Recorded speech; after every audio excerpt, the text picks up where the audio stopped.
भेटायला आले.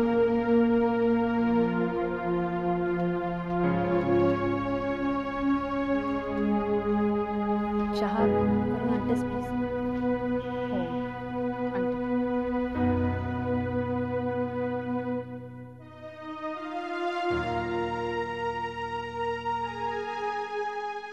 बसा ना.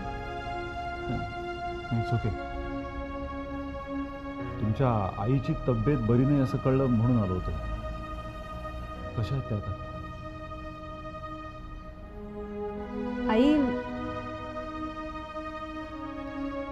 फारशी बरी नाहीये.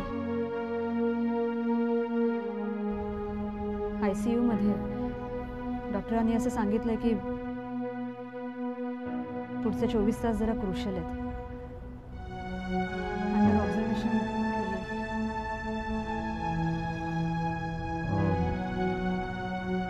माझ्या ओळखीचे एक चांगले हार्ट स्पेशलिस्ट आहेत, त्यांच्याशी बोलू का?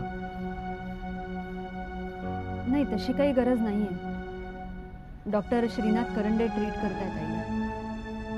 हो, डॉक्टर करंडे म्हणजे प्रश्नच नाही. एनिवे, तरी माझी काही मदत लागली तर जरूर कळवा. नंबर्स तुमच्याकडे आहेतच. थँक्यू. मी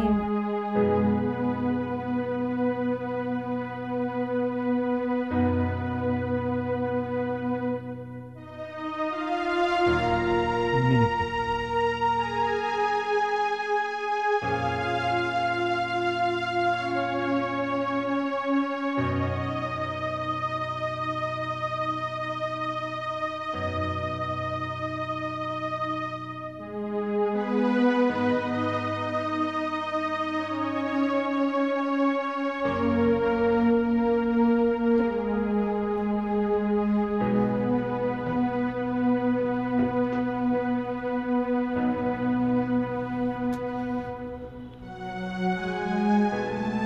गेला का तो? हाच ना तो वीरेंद्र शिरोडकर?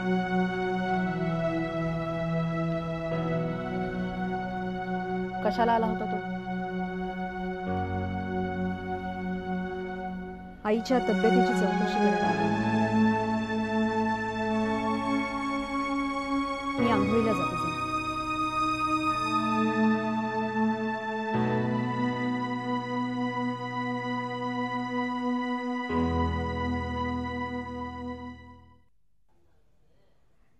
दर्शन, दर्शन, अगं ऐक, दर्शन, दर्शन, अरे कान फुटलेत का तुझे? काय झालं? कधीची ओरडते मी, माझ्या पायावरती भांड पडलं. काय सकाळी सकाळी ड्रामा लावलायस का तू? डोकं फिरलंय माझं. का? आता काय झालं? 2 दिवस झालेत तुझ्याकडे पैसे मागितलेले नाहीत मी. भांडण पण केलेलं नाहीये तुझ्याशी. आणि शिवाय काल रात्री तर बियर पण पिऊन नाही आलो मी. माझ्या डोक्याला काय तू एकटाच ताप आहेस? तुझा तो बाप आहे ना, वीरू. का? डॅड बरोबर काय झगडा झाला तुझा? भांडण झालं नाही, लवकरच होणार आहे. भांडण व्हायच्या आधी टेम्परेचर एवढं हाय? क्या बात क्या है डियर मॉम? हल्ली ती वरचेवर भेटायला लागले त्याला. ती कोण? तीच ती आकांक्षा, तुझ्या तनूची आई.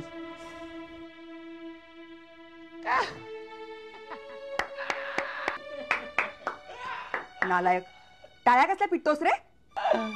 का मला बोलत होतीस ना, सांभाळ त्या पोरापासून सांभाळ, नाहीतर तो तुझ्या बापाला आणि त्याचा पैसा दोन्ही गोष्टी चोरून नेईल. आता तूच सांभाळ मॉम, नाहीतर ती डॅडला परत चोरून नेईल तुझ्यापासून आणि त्याचा पैसा पण घेऊन जाईल. मग तू काय करणार मॉम? इतक्या सहजासहजी घडू देणार नाही मी हे.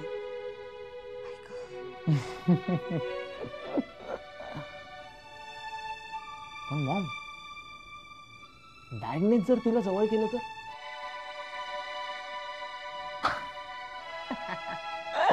काय नाकाला मिरच्या झोमतायत ना? हा, घ्या अजून घ्या बसवून डोक्यावरती. हे बघ, उगीच फाजीलपणा करू नकोस. तू गप्प राहा आणि बघ मी काय करते ते. काय काय काय काय काय करणार काय तू? हा, इथे भांडी आपटणार, तिकडे जाऊन डॅडच्याकडे बक बक बक बक करणार. हा वाव, तू एक करू शकतेस. तूच डॅडला त्या आकांक्षापेक्षा जास्त आवडायला लागावीस अशी वागू शकतेस. म्हणजे एकदम प्रेमळ, चांगली, कौटुंबिक, त्याच्यासाठी जेवण करणारी, जेवणासाठी त्याची वाट पाहणारी, टिपिकल मिडल क्लास वाईफ बनू शकतेस तू. हो, होईन की. वेळ पडली तर तेही होईल. तुझ्यासारखा माजुरडेपणा नाही करणार. तसं जर केलंस ना, मग ती काय तर तुझा चाळवाला शब्द, हा सटवी आकांक्षा, ती डॅड पासून लांब जाईल. पण मॉम, त्याच्यासाठी तुला पुन्हा एकदा सौ प्रीती वीरेंद्र शिरोडकर बनावं लागेल. ते कसं काय जमणार? मी माझं स्वातंत्र्य मुळीच सोडणार नाही. त्या वीरू समोर संपूर्ण शरणागती कधीच पत्करणार नाही. पण तरी तू बघ दर्शन, मी त्या दोघांना कशी वठणीवरती आणते ते. आण. पण मॉम, डॅड तुला पुरता ओळखून आहे. तू तिकडे जाऊन तमाशा करायच्या आधीच तो तुला घरातून बाहेर काढेल. No way. You just wait and watch.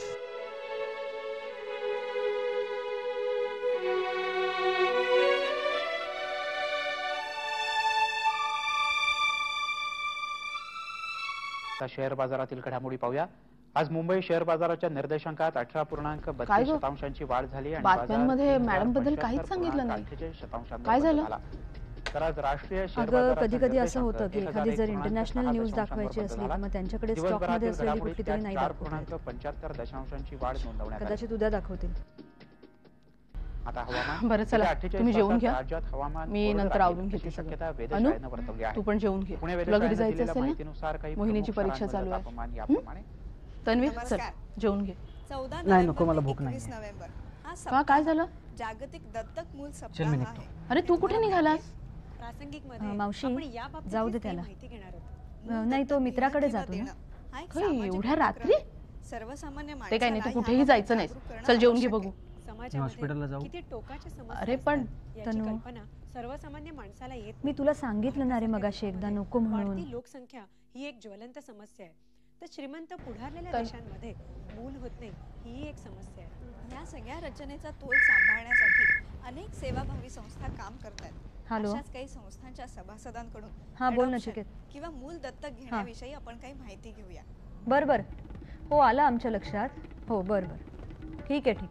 हां, अच्छा. देवकीच्या पोटी कृष्णानं जन्म घेतला. नचिकेतचा फोन होता. त्याचा सांभाळ केला तेच सांगत यशोदा. होता उद्या दाखवतील म्हणून. आजही कित्येक विनापत्य कुटुंब दिसतात. आहे ग? हा तनू असा रागावून कुठे गेला एकदम? अरे तो हल्ली रोज रात्री मित्राकडे जातो त्याच्या अभ्यासाला रे. आतापासून अभ्यास? बापरे. बरं, तू जेवणार आहेस का? हो, 4 घास खाऊन घेतो, लगेच निघायला लागेल ना मला. नाही थांब, मी पण निघतेच आहे. मी घरी जाता जाता तुला मध्ये हॉस्पिटलमध्ये सोडते. चालेल. चल ताई, आपण जेवून घ्या, परत तुला रात्री ऍसिडिटी होईल. हो भाई, चल जेव. ए बंटी, आठवणीने अक्षताला घरी पाठवा. हो. डोंट वरी, मी तिकडे गेल्यावर वाटल्यास अक्षताला इकडे सोडून आणि मग घरी जाईल. बस. हा, झालं. ताई, अगं डॉक्टर करंडे काय म्हणाले तुला कळलं नाहीये का? तू असं काय बोलतीयस? असं म्हणजे कसं अक्षता? आज रात्रीपर्यंत तुमच्या आईच्या तब्येतीबद्दल मी तुम्हाला निश्चित काहीतरी सांगतो असं नाही म्हणालेत ते.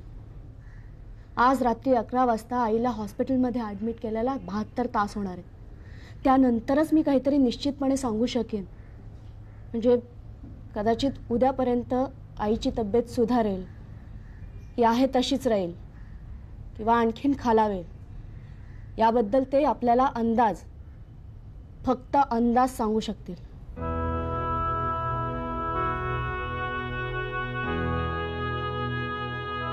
अरे देवा, म्हणजे अजूनही आहेच टांगती तलवार डोक्यावर. तरी नशीब ते डॉक्टर करंडे तिथे येऊन तरी गेले. मला वाटलं होतं ते तिथे येतात तरी की नाही. अरे असं कसं? काल रात्री 2 वाजता ते येऊन गेले हॉस्पिटलला. खरंच? मी बोललो नाही का तुम्हाला? नाही का? नाही म्हणजे सॉरी, मी बोललो नसेल तर माझी चूक आहे. मी तसं काळजी करण्यासारखं नाही काही कारण. कारण डॉक्टर करंडे नसले तरी त्यांचे असिस्टंट डॉक्टर रेड्डी ते नेहमी असतात आईजवळ, आईसाठीच असल्यासारखे. तनू, अरे एकटाच का बसलास?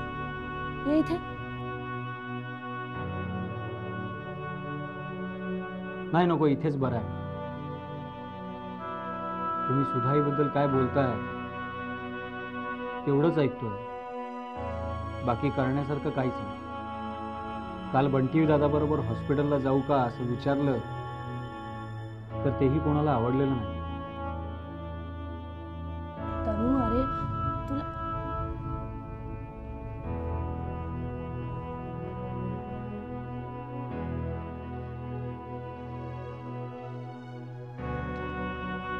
चालतं ना, आपण तुझ्या खोलीत जाऊन बसू. माझी खोली? इथे मला काही वेगळी खोली बिली नाहीये. कसंही मी बाहेरच चाललो. बाकी दादा तू रागवू नकोस. पण अरे त्याच्यात काय एवढं? नाही रागवलं मी नाहीये, तू रागवलास हो ना?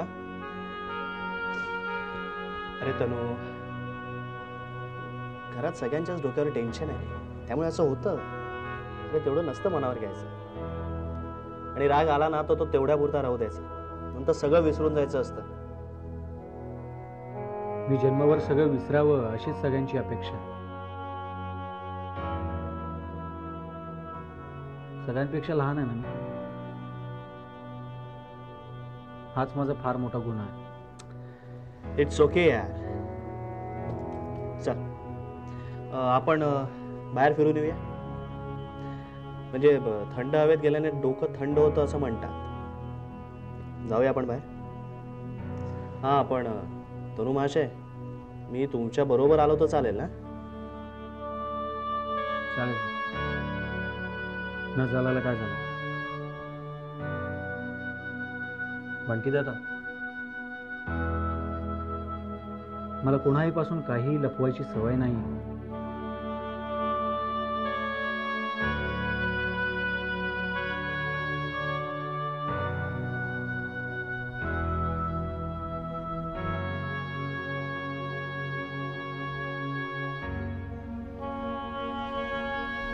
हे असं सतत माझ्याच बाबतीत. वीरेंद्र आले होते इथे.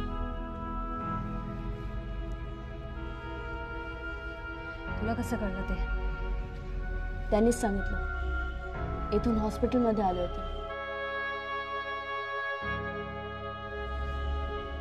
ते आले तेव्हा तनू इथेच होता.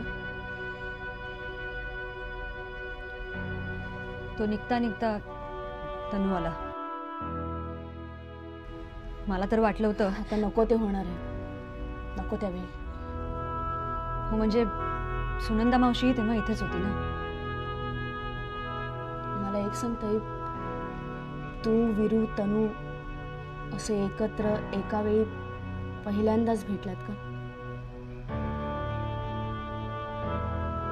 हो पण म्हणजे अक्षता, यावेळी आई इतकी आजारी अत्यवस्था असताना अगं एका वेळी किती गोष्टी सहन करायच्या.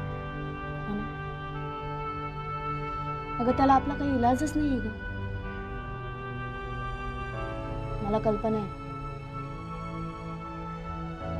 आई माझी आई नाही, फक्त तुमच्या दोघींची आई आहे. हे मला कळलं तेव्हा अनुभवलंय मी हे सगळं. मीही लहानच होते ना ग. जाऊ दे. तनूची प्रतिक्रिया काय होती त्या क्षणी?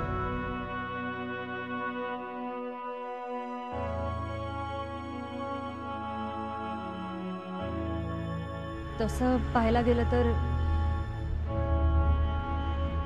समजूतदार होती, अत्यंत सुसंस्कृत होती. कदाचित ठीक आहे, म्हणजे हे एक चांगलं लक्षण आहे असं मानायला काही हरकत नाही.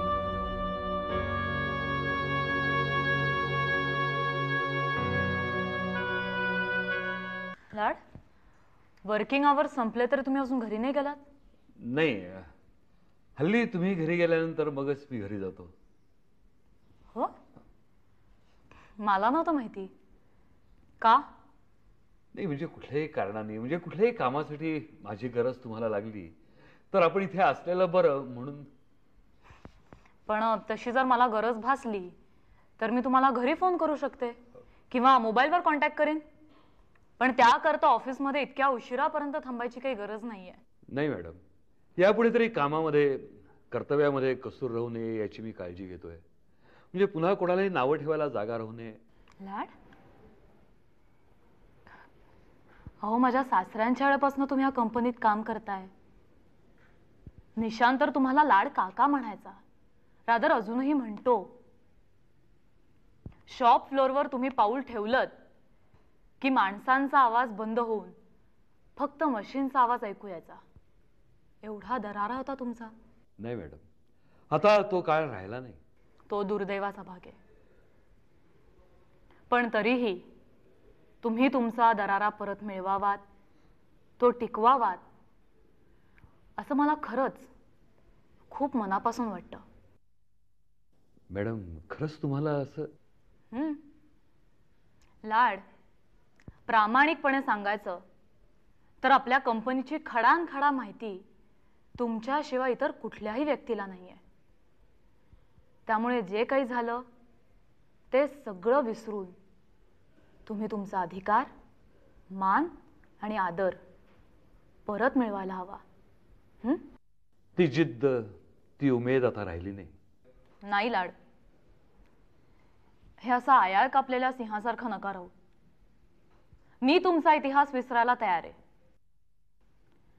अलीकडे मी पाहतेय या आपल्या एक्सपोर्ट डिव्हिजनच्या चर्चेत तुम्ही फारसा भाग घेत नाही. खरंय ना? हो मॅडम, कारण मला भीती वाटते आपल्याकडून एखादी चूक घडली आणि त्याचे काही विपरीत परिणाम झाले तर. नाही, आता ते भोगण्याची ताकद माझ्यामध्ये शिल्लक नाही. मग ती चूक होणार नाही याची खबरदारी घ्या.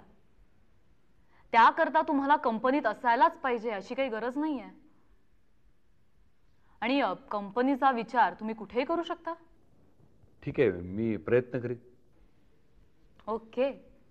हां, आणि आपल्या एक्सपोर्ट डिव्हिजनच्या ऐवजी तुमच्या मनात काही वेगळा विचार असेल तर तोही सांगा. आपण अवश्य त्याचा विचार करू. रादर आता आपण आपल्या भविष्याचा विचार करू. तुमच्या, माझ्या आणि सर्वात महत्त्वाचं म्हणजे आपल्या कंपनीच्या. मागचं जे घडलं ते सगळं विसरून. ओके? Thank you madam. मग मी निघू? ओके, माझंही झालंच आहे. पण तुम्ही निघा पुढे. लाड, मला वाटतं आपल्या लीगल डिपार्टमेंटनी तुमचा बंगला निशांतच्या नावाने करण्यासंबंधीचे पेपर्स तयार केलेत. ते एकदा नीट बघून घ्या आणि त्यावर सही करून ताबडतोब इकडे पाठवून द्या. हां, त्यातून तुमची सुटका नाही. ओके?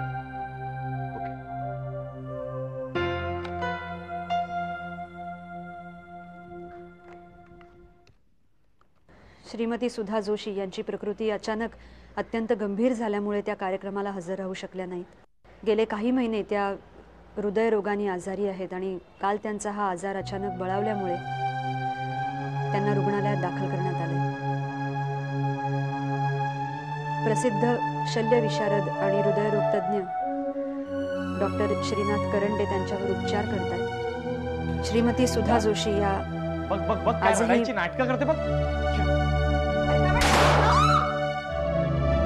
दर्शन, मूर्ख आहे का तू?